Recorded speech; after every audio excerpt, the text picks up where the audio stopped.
네, 바울 남전도 특성 감사드리고 또 유스 패밀리 찬양단 오늘 찬양으로 또 섬겨주셔서 감사를 드립니다. 우리 옆에 계신 분들 서로 쳐다보며 축복하겠습니다. 사랑합니다. 축복합니다. 감사합니다.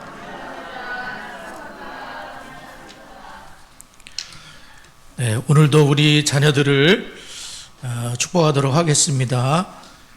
시작. 여호와는 다은이와 성은이에게 복을 주시고 다은이와 성은이를 지키시기를 원하며 여호와는 그 얼굴을 다은이와 성은이에게 비추사 은혜 베푸시기를 원하며 여호와는 그 얼굴을 다은이와 성은이를 향하여 드사 평강 주시기를 원하노라. 그들이 같이 내 이름으로 이스라엘 선을 축복할지니 내가 그들에게 복을 주리라. 아멘. 저희들이 갈라디아의 말씀으로 오직 믿음으로에 대한 그런 말씀을 함께 살펴보았고요. 오늘부터는 이제 5주간 동안 시편 말씀을 통해서 마음으로부터 나오는 노래라는 그런 제목으로 하나님 말씀을 나눌 텐데, 오늘은 긴 성경을 저희들이 읽었는데 시편 89편을 함께 우리가 이제 살펴보게 되었습니다. 먼저 우리가 하나님은 어떤 분이신가 라고 할 때에 우리 하나님은 사랑의 하나님이신데 위대하시고 능력도 많으시다. 우리가 예배를 시작하면서 항상 우리 주는 위대하며 능력이 많으시도다. 제가 인도네시아 가서 자카르타 소망교회에서 예배를 드리는데 그 찬송을 부르는데 마음이 확 열리고, 와, 그렇지, 하나님은 참 위대하시며 능력이 많으신 분이지. 그렇게 하면서 참 예배의 은혜를 많이 받은 찬송입니다. 첫 번째로 우리가 생각할 것은 우리 하나님은 사랑의 하나님인데 위대하고 능력이 많으시다. 우리 시편 89편을 읽었지만 9절부터 11절을 한 번 더 읽어보도록 하겠습니다. 9절에서 11절 자기 성경책 보고 한번 읽겠습니다. 시작.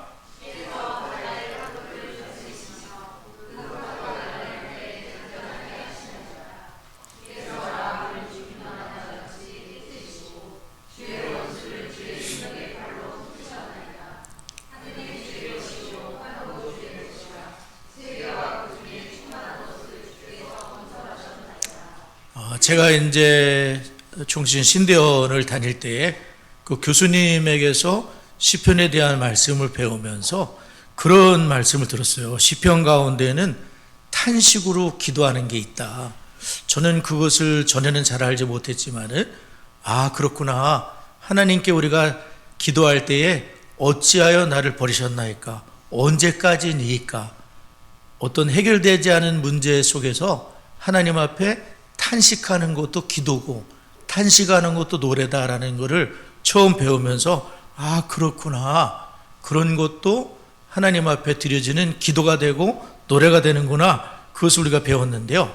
시편 89편도 참 이렇게 탄식의 시편이라고 할 수 있는 이유는 앞부분은 하나님이 어떤 분이신지, 또 다윗의 언약 가운데 어떻게 역사 속에서 도우셨는지 를 말씀하고 있지만 38절부터 이제 14절은 하나님 앞에 탄식하는 거예요. 뭐냐면 너무나 지금 고통과 고난이 나라 가운데, 왕들 가운데 정말 하나님의 언약 백성을 어떻게 이렇게까지 하나님이 돌봐주지 않을 수가 있는가, 하나님 앞에 탄식하며 기도하는데 해결이 안 되고 사실 끝나요, 이 시는. 그럼에도 맨 마지막 절에는 하나님을 찬송합니다. 아멘 아멘 하고서 시편의 3권이 끝나게 되는 거예요. 아직 문제는 해결되지 않았어요. 그런데도 하나님 앞에 탄식의 기도를 드리면서 내가 죽더라도 하나님이 해결하실 것을 믿는 그 믿음으로 시를 마치고 있다고 볼 수가 있어요. 그래서 그 시편의 이 89편은 아마 이스라엘의 역사 속에서 가장 큰 고난 중에 하나님의 백성들을 위로하고 하기 위해서 지은 시가 아닌가. 누호밤 왕 때라는 얘기도 있고, 아니면은 바벨론 포로 때라고 얘기를 하기도 해요. 하여간 보통 고난이 아니라 성전이 무너져 내리고 왕관이 땅에 다 떨어지고 그런 큰 고난 속에서 이제 하나님 앞에 기도를 드리는 거거든요. 사실 이스라엘 백성들이 바벨론 포로 같은 경우는 70년 포로가 될 때에 이스라엘 백성들에게 굉장한 절망을 가져줬을 것 같아요. 왜냐하면 영원히 무너질 것 같지 않던 성전이 무너지는 거거든요. 유대인들, 이스라엘 백성들에게 있어서 성전은 굉장한 상징이에요. 이거는 절대로 무너질 수 없는 그런 건데 성전이 무너지는 거예요. 뿐만 아니라 나라를 뺏기게 되고 또한 왕자들이 왕이 보는 앞에서 왕자들이 죽임을 당하는 거예요. 그리고 그 왕께서 두 눈이 뽑히게 되는 거예요. 왕이 두 눈이 뽑혀서 쇠사슬에 묶여서 바벨론으로, 하여간 똑똑하다는 친구들은 다 잡아가지고 바벨론으로 포로가 되었다. 그런 상황 속에서 어떻게 이런 때의 절망 중에서 어떻게 하나님을 찾으며 하나님께 기도를 드리는가? 시인은 절망의 환경이지만 절망의 환경으로 시작하는 것이 아니라 하나님으로부터 시작하라는 거예요. 이게 참 중요한 것 같습니다. 우리가 절망의 환경만을 쳐다본다면 어떻게 기도를 할 수가 있겠고 어디서 힘을 얻을 수가 있을까요? 그런데 하나님이 어떤 분이신 줄을 다시 생각해내는 거예요. 그러면서 하나님은 어떤 분인가? 하나님은 사람 같은가? 사람은 믿을 수가 없고 약속도 지키지 않고 변덕이 많은 존재는 사람인데 하나님은 과연 그런 분인가? 아니라는 거죠. 하나님은 변함이 없으시고 또한 약속을 지키시며 성실하시고 사랑의 하나님이라는 것을 지금 시인은 기억하고 있습니다. 그래서 하나님의 인자하심과 성실하심을 가장 먼저 찬양하고 있는데 1절을 보게 되면 내가 여호와의 인자하심을 영원히 노래하며 주의 성실하심을 내 입으로 대대히 알게 하리다, 이렇게 고백을 하고 있습니다. 하나님은 참으로 인자하신 분이고 하나님은 성실하신 분이며 하나님은 약속을 지키시는 분이거든요. 그래서 하나님이 약속을 지키지 않는 분이었다면 성경의 기적은 일어나지 않았을 거예요. 근데 하나님은 약속 지키거든요. 특별히 이스라엘 백성 조상인 아브라함 우리가 살펴봤지만 아브라함에게 하나님이 약속을 주셨는데 어떤 약속을 주셨냐면 아들을 낳게 하겠다. 그런데 아브라함이 그 본토를 떠나고 이제 아브라함의 나이가 99세 됐을 때까지 아들을 주지 않았다는 거. 그런데 하나님께서 그 아들을 아브라함의 나이 100세 때 그리고 사라 나이 90세 때 아들을 주시지 않습니까? 정말 자녀 출산으로는 사라 나이 같은 경우는 죽은 자와 같은 거예요. 경수가 이미 끊어지고 이제는 어떤 인간적으로는 희망이 없는 그런 상태에 있었죠. 그런데 죽은 자와 같은 그에게 임신이 되게 되고 또한 출산의 힘을 얻게 되고 이삭을 낳게 되는 기적이 일어나잖아요. 주중에 이런 뉴스가 있었어요. 66세 된 아주머니더라고요. 근데 그분이 10번째 아기를 낳았다는 거예요. 66세 때. 참 기적이죠. 근데 이분은 계속해서 자연분만으로 해가지고 여하튼 66세 10번째 아기를 낳았더니 참 기적인데 사라는 90세였었다. 그런 거잖아요. 하나님은 불가능해서 가능을 이끌어 주신 거예요. 왜냐하면 그분이 말씀하셨기 때문에 아들 주겠다, 사라를 통해서 주겠다.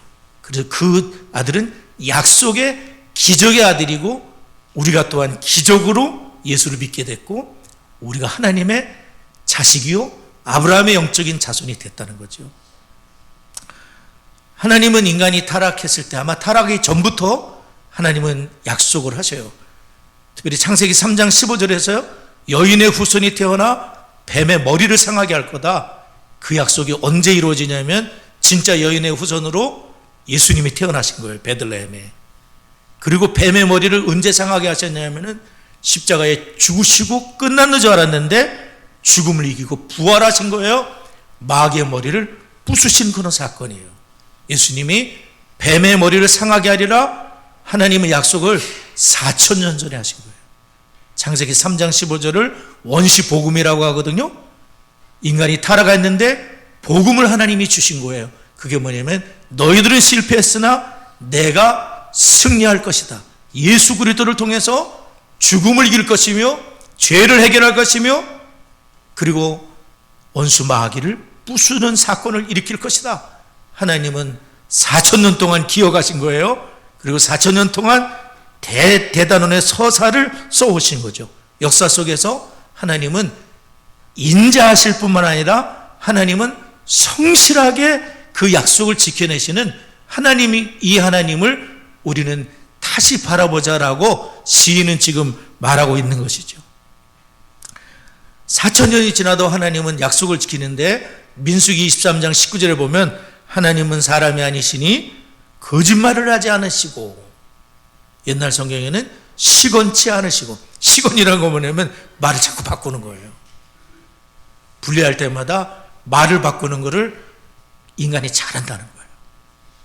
하나님은 말 바꾸기가 없으세요. 한번 말씀하셨으면 그대로 법이요 지키시겠다는 거죠.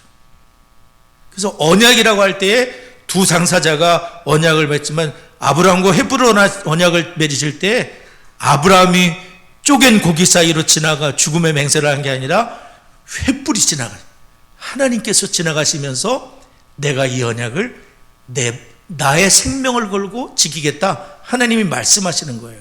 그래서 하나님은 거짓말을 하지 않으신다. 인생이 아니시니 후회가 없으시도다. 아, 너 왜 그렇게 했을까? 후회가 없으시도다. 그 말씀하신 바를 행하지 않으시며 하신 말씀을 실행하지 않으시랴. 민수기 24장 19절에 말씀하잖아요. 이 하나님은 11절을 보게 되면 하늘과 땅을 창조하신 분이다. 세계와 그 중에 충만한 것을 하나님은 건설하셨다. 남과 북을 창조하시고 또한 창조한 다음에 뒤로 물러난 분이 아니라 하나님은 그 모든 것을 다스리고 계시다. 특별히 9절에 보면 주님은 바다의 파도를 다스리시고 그 파도가 일어날 때에 잔잔하게 하신다. 우리가 예수님께서 그 일을 하셨잖아요. 주무시다가 일어나셔가지고 바람과 파도가 배가 뒤집어질 정도의 난리를 치는데 예수님이 주무시다 일어나시더니 바람과 파도를 향해서 꾸짖으시지 않습니까? 바람과 파도야 잔잔하라. 그랬더니 바람과 파도가 즉시 잔잔해지는 거예요. 사실은 자연적으로는 한참 있다 잔잔해져야죠. 누그러지다가 잔잔해져야 되는데 주님의 명령 앞에 예! 하고서 갑작스럽게 잔잔해져요. 그분이 창조자요, 그분이 다스리시는 분임을 보여주셨습니다. 뿐만 아니라 주님은 12절에 보면 라합을 깨뜨리신 분이다. 이 라합은 기생 라합을 가리키는 것이 아니라 어떤 혼돈의 세력, 강력한 세력, 애굽일 수도 있고 하나님의 일을 대적하는 그러한 세력을 말할 수가 있어요. 하나님은 라합을 깨뜨려 버리시고 홍해를 가르시고 주의 백성들을 안전하게 인도하시는 그 하나님이시라는 거죠. 그러므로 이 하나님 앞에 아사와 같은 왕은 나라의 위기 속에 어떻게 기도했습니까? 역대하 14장 11절 여호와여 강한 자와 약한 자 사이에서 주밖에 도와줄 리가 없사오니 우리 하나님 여호와여 우리를 도와주세요. 우리가 주를 의지하며 주의 이름을 의탁하였고 이 많은 무리를 치러왔습니다. 여호와여 주는 우리 하나님이시오니 원하건대 사람이 주를 이기지 못하게 하여 주시옵소서. 하나님 사람이 이기지 못하게 해주세요. 하나님은 강한 자 약한 자 사이에 도와줄 분이시지 않습니까? 왕부터 다 이스라엘 백성들이 하나님을 바라고 기도했을 때 어떤 일이 벌어졌습니까? 대승을 거두게 되는 거예요. 자기의 힘이 아니라 전쟁에 능하신 하나님이 도우셨다는 거죠.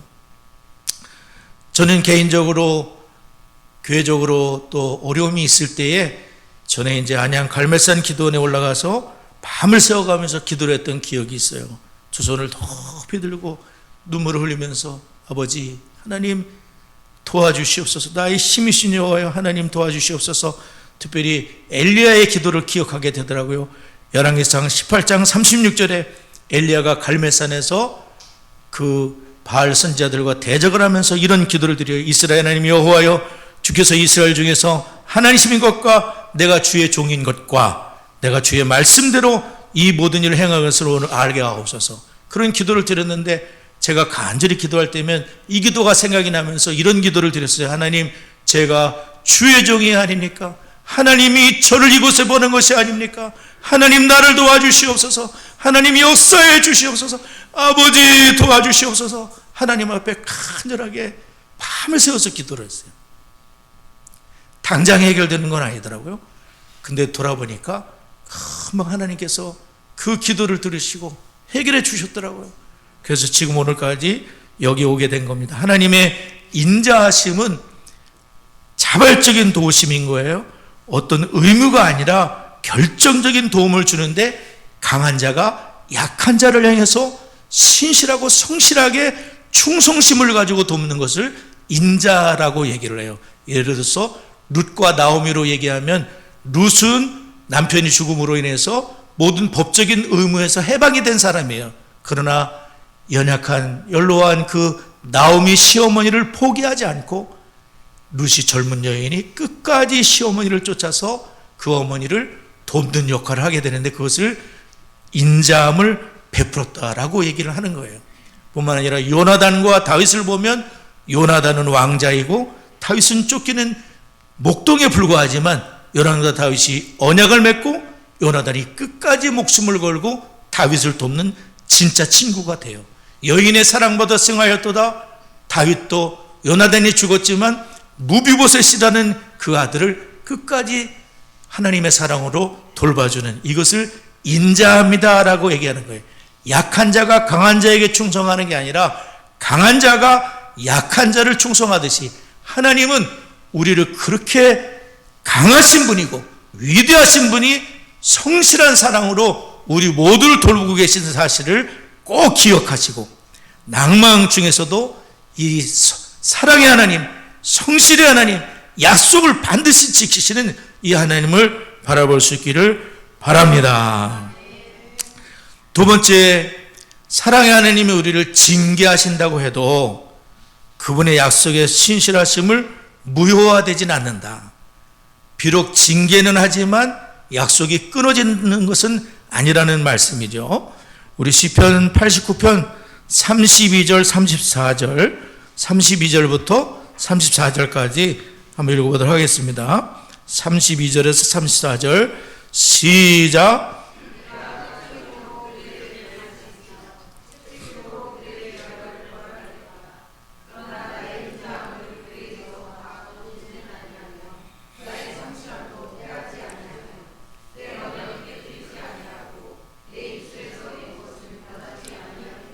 네, 지금 하나님께서 다윗에게 이제 언약을 맺었는데 다윗이 왕이 되고서 하나님의 법궤를 옮겨놓고 이렇게 보니까 하나님의 궤는 휘장 가운데 있다, 천막 가운데 있는데 나는 백향목 궁에서 살고 있는 거예요. 다윗이 하나님 앞에 내가 하나님의 성전을 지어서 하나님의 집을 지어서 하나님께 드려야 되겠구나 라고 했을 때 하나님이 거절을 하십니다. 그러면서 그 아들을 통해서 짓게 할 것이지만 다윗의 그 중심을 하나님이 받으시고 네가 나를 위해 집을 짓겠느냐? 내가 너의 집을 세워주며 너의 왕위를 지켜주고 대대의 그 왕위가 패하지 않도록 하나님이 영원한 언약을 세워주시는 게 다윗의 언약이거든요. 근데 하나님이 뭐라고 말씀하시냐면은 그러나 그런 왕이라고 할지라도 하나님은 만약에 그들이 계명을 지키지 아니하고 하나님의 법도대로 살지 않게 될 때에는 회초리를 드시고 하나님이 징계의 매를 대시겠다고 하나님이 약속을 하시지만 그러나 언약을 깨트리지는 않겠다는 거예요. 언약을 깨트리지 않기 위해서 채찍을 드시고 징계를 통해서 돌아오도록 하나님이 그렇게 하셨다고 볼 수가 있습니다. 30절 보게 되면 만일 그의 자손이 내 법을 버리며 내 규례대로 행하지 아니하며 내 율례를 깨트리며 내 계명을 지키지 아니하면 33절 내가 회초리로 그들의 죄를 다스리며 채찍으로 그들의 죄악을 벌할 것이다. 하나님은 주의 백성들이 하나님의 길에서 벗어났을 때에 그래 계속 가라 그렇게 하시는 것이 아니라 적당한 때에 회초리를 드시고 징계를 통해서 하나님이 원하는 자리에 돌아오도록 하시는 아버지 같은 분이세요. 아버지는 자기 자식이 잘못됐을 때에 계속 내버려 두지 않습니다. 적당한 때에 징계를 하고 채찍을 통해서도 자식이 돌아오도록 하는 것이 아버지듯이 하나님 아버지께서는 그렇게 하시겠다. 그러나 여기 보면 33절부터 35절에 보면 그럼에도 불구하고 하나님께서는 그 하나님의 언약을 폐하지 아니하겠다는 말을 5번 하고 계십니다. 2번 이스라엘 백성들이 계명을 순종하지 아니할 때 2번이 나와 있지만 하나님은 그 언약을 폐하지 아니하겠다고 5번 거듭해서 말씀하시는 것을 볼 수가 있습니다. 잠언 3장 12절을 보면 대저 여호와께서 그 사랑하시는 자를 징계하시기를 마치 아비가 그 기뻐하는 아들을 징계함 같이 하시느니라. 히브리서 12장 8절에 보면 징계는 다 받는 것이거늘 너에게 없으면 사생자여 친아들이 아니니라. 그들은 잠시 자기의 뜻대로 우리를 징계하였거니와 오직 하나님은 우리의 유익을 위하여 그의 거룩함에 참여하게 하시느니라. 우리가 주중묵장에서 이 말씀을 배운 적이 있었거든요. 그게 뭐냐면은 하나님은 징계를 통해서 우리가 유익한 길로 설 수 있도록 하나님이 그렇게 하신다는 거죠. 그러므로 징계를 받을지라도 하나님은 언약을 깨트린 분은 아니다. 마지막으로 사랑의 하나님께서는 자녀된 자들의 유익을 위해서 오늘 말씀한 대로 징계하신다는 그런 말씀이죠. 우리 시편 89편 46절을 한번 읽도록 하겠습니다. 46절 시작.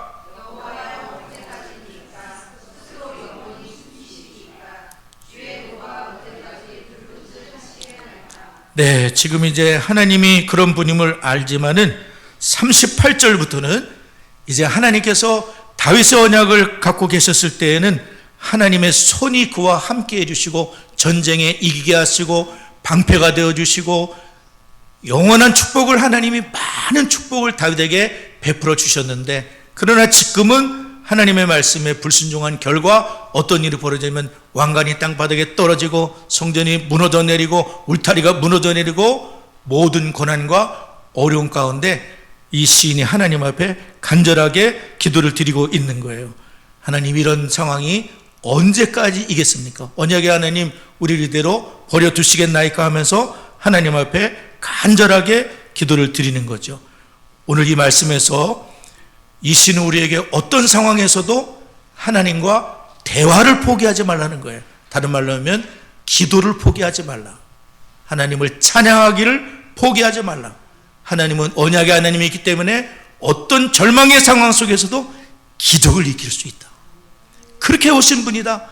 비록 지금은 아무런 일도 일어나지 않는다고 하더라도 하나님은 역사하십니다. 특별히 시인은 뭐라냐면 내가 죽는다고 할지라도 하나님은 그 언약을 지키실 분임을 믿습니다라고 기도를 드리고 있는 것이죠. 그래서 마지막을 이제 아무것도 해결된 것이 없지만 52절에서 이 시인은 찬양을 하고 끝이 나요. 여호와를 영원히 찬송할지어다. 아멘 아멘. 말씀을 준비하다 보니까 정말 어떤 분은 죽었는데 기도 응답을 받은 분이 있더라고요. 그분이 누구냐면 조지 뮬러라는 분인데 이분은 평생 동안 참 기도하는 분이잖아요. 오직 하나님만 의지했거든요. 저도 그 전기를 읽으면서 굉장히 감동을 받았는데 조지 뮬러 그분은 고아의 아버지인데 오직 하나님께만 돈을 구해요. 돈이 없으면 딱 무릎 꿇고 기도를 드리거든요.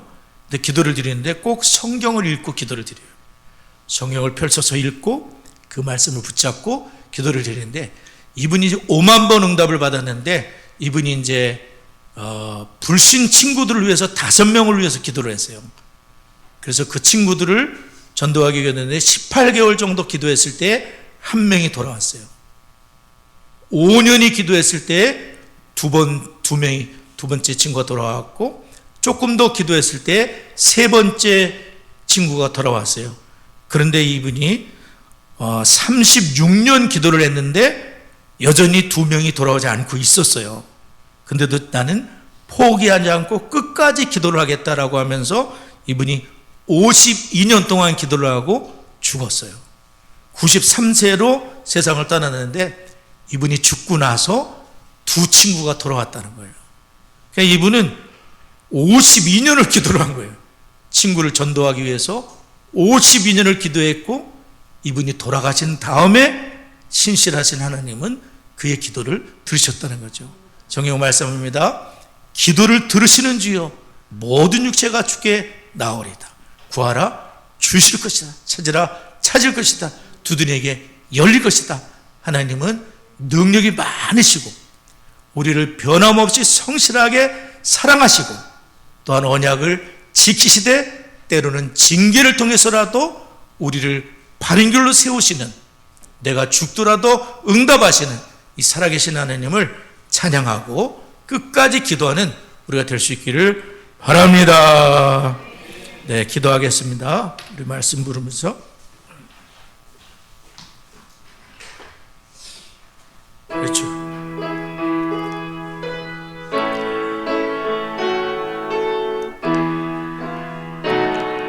좋으신 하나님을 찬양합니다. 좋으신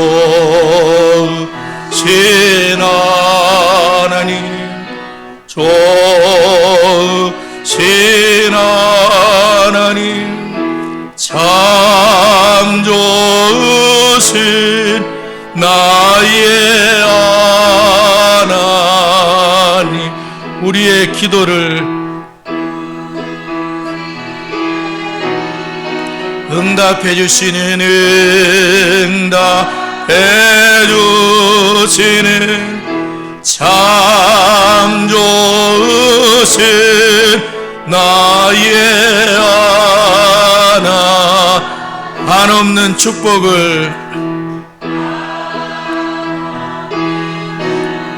우리에게 주시는, 우리에게 주시는 참 좋으신 나의 하나님. 오늘 시인이 자기 어떤 고난의 상황이 아니라 하나님을 먼저 생각했습니다. 하나님의 인자하심과 성실하심은 영원히 변함이 없으신 어떤 고난 속에서도 주님의 사랑을 믿고 끝까지 기도하는 우리 성도, 끝까지 찬양하는 우리 성도가 되도록 기도 바랍니다. D6를 통해서 부모가 먼저 주의 제자가 되고 우리 자녀들을 부모의 첫 제자로 삼아 정말 신앙전수가 이루어지고 아버지들이 가정의 제사장으로 가족의 예배가 세워질 수 있도록 다 같이 합심하여 기도합니다. 살아계신 하나님 아버지, 정말 저희들을 하나님이 끝까지 사랑해 주시고 성실함으로 이끌어 주시고 때로는 징계하시지만 그러나 하나님 우리를 포기하지 않으시는 하나님의 사랑과 성실하심을 기억하며 하나님 앞에 끝까지 찬양하며 기도하는 저희가 되게 하여 주옵소서. 부모된 저희가 먼저 주의 제자로 세워지게 해주시고 사랑하는 자녀들이 주의 제자로 세워지며 아버지들에게 새 힘을 주시옵시고 가족의 예배가 세워질 수 있도록 하나님 신앙이 전수될 수 있도록 하나님 역사해 주시고 아버지 하나님 인도하여 주옵소서. 네, 커리큘럼에 우리 성도님들 더 많이 동참할 수 있기를 위해서 또한 신앙의 명문 가문들로 세워지도록 소소한 정기노회가 곧 다가옵니다. 기도해 주시고요. 또 컨퍼런스를 위해 기도해 주시고 토요 독서학교를 위해 기도해 주시고 수원의 교회들이 마중물교회가 될 수 있도록 다 같이 합심하여 기도합니다. 하나님 아버지 감사합니다. 디스 커리큘럼에 우리 성도님들이 더 많이 동참하게 해주시고 이 일에 동참하여 명문 가문들을 꿈꾸며 기도할 수 있도록 역사하여 주시옵소서. 노예가 다가오고 있습니다. 사명 감당할 수 있도록 은혜를 더하시고 이번 컨퍼런스를 통해 세우신 주님의 종들을 붙잡아 주시옵시고 하나님의 뜻이 이루어지게 하시고 우리 성도님들 동참하게 하여 주옵소서. 독서학교를 축복합니다. 성경의 세계로 세워지게 해 주옵소서. 수원의 디스 교회들이 마중물 교회로 쓰임받을 수 있도록 역사하여 주옵소서. 예수님의 이름으로 기도드리옵나이다. 아멘.